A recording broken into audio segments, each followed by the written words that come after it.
Bill Pidto and Alan Hahn. We bring in Joe Micheletti from Nashville tomorrow. The Rangers at Nashville. Our coverage begins here on MSG tomorrow afternoon at 1:30. Joe, thanks so much for joining us. You're in bed about to be at an early hour tonight. No, I'm leaving. I'm going to Tootsie's as soon as we're finished with this. Hey, it's an after-hours show. That's all right. Hey, that's great. We can discuss. It's fine.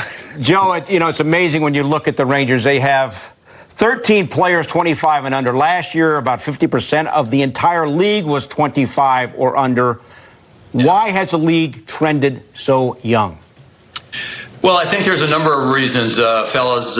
First of all, the one chance I think you have to control your salary cap, and most of these pro sports now all have salary cap instead of in lieu of baseball. But when you have younger players, you tend, because of the rules, you tend to be able to use them and play them at a much lower salary. So you have a chance to control your cap to a certain extent. So I think that's one reason. But I think even a bigger reason is this. These kids now are growing up on a national stage at a much younger age than I ever was. I go back to when I was, 18 years old and a senior in high school, and I didn't even know that much about professional hockey, to tell you the truth, and we followed it from a distance. And so there was no way that I was either physically or mentally ready to play at that particular time.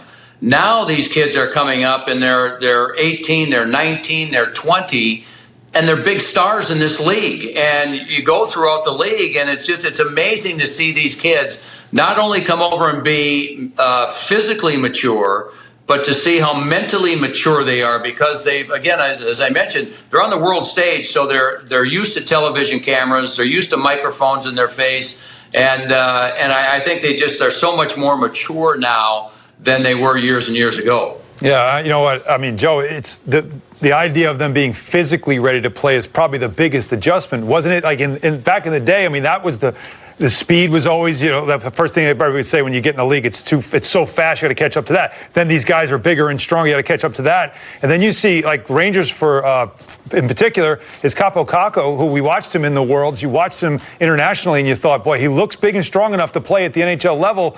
And sure, he already does. Like, he steps in at this age, and like you mentioned, physically ready to play. To me, if you start there, there's only up to go from there with him. I just think that this kid is going to be a star in this league for many, many years. And I think to expect an 18-year-old to step into the National Hockey League and have instant success is really a tall order. And but this kid does everything right. I mean, if I physically and mentally could be like him, I'd still be playing. I mean, that's how good this kid is, and that's how mature he is for an 18-year-old.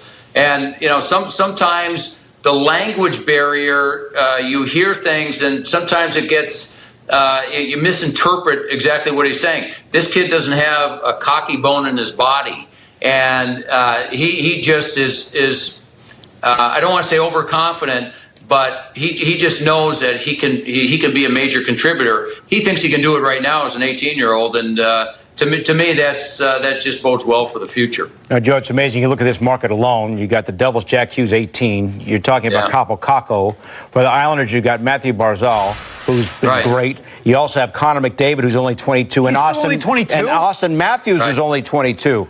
And Barzal, what do you think about him and his development so far?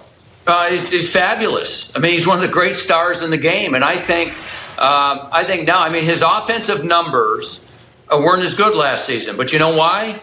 Because he's got a coach that's teaching him to be a 200-foot player. Yes. He's got a coach that's teaching him what it takes to win a Stanley Cup. You cannot just be an offensive player and not know what to do when you don't have the puck if you want to win. And so with Barry Trotz, he's teaching this kid how to be a winner. And you know what? He's getting better and better and better. And they're off to they've won 8 in a row now. And he's one of the stars in the league. But it's really even Jack Eichel, whom we saw the other night, right, for Buffalo. He's been in the league now 5 years, and he's not 23 yet. And so so now these great stars that have been around for 4 or 5 years, we almost look at those as veterans, and we're looking at the 18, the 19, and the 20-year-olds that are 2, 3, and 4 years behind them. as players that are stepping into the league and playing important roles. It's so much fun. It's fast. You mentioned the Hughes brothers, because Quinn up in Vancouver just turned 20. Miro Heiskanen, the great defenseman in Dallas, just turned 20. So you can go Pettersson, who won the Elias Pettersson in Vancouver, who won the Calder last year as the league's top rookie, is 20. I mean, these kids are fabulous, fabulous hockey players, and they're barely out of their teens, and some of them aren't. Joe, we can't thank you enough. We'll see you tomorrow, 1:30. Our coverage begins. Rangers at Nashville. Bed check in 5 minutes. Warning. Okay? So I know you're always looking after me. I appreciate that, Billy. Good to be with you guys. All right, as always. thank you so much.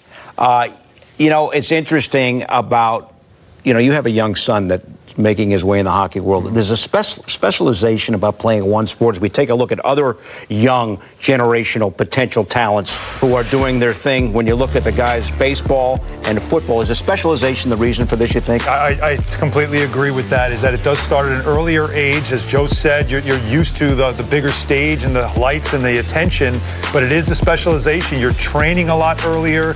The skill development comes a lot sooner, and that is something you're seeing in a lot of these sports. And I think what Joe said also about the money is that teams would rather go with younger players. They're more controllable with their contracts and rookie deals. And it's easier to sell to a fan base, younger players who are developing, versus going after older players who might be at the end and maybe aren't able to win for you. So you'd rather think about the hope of the future rather than older players right now. All right, for more, let's go over now to Julianne and Cam, guys.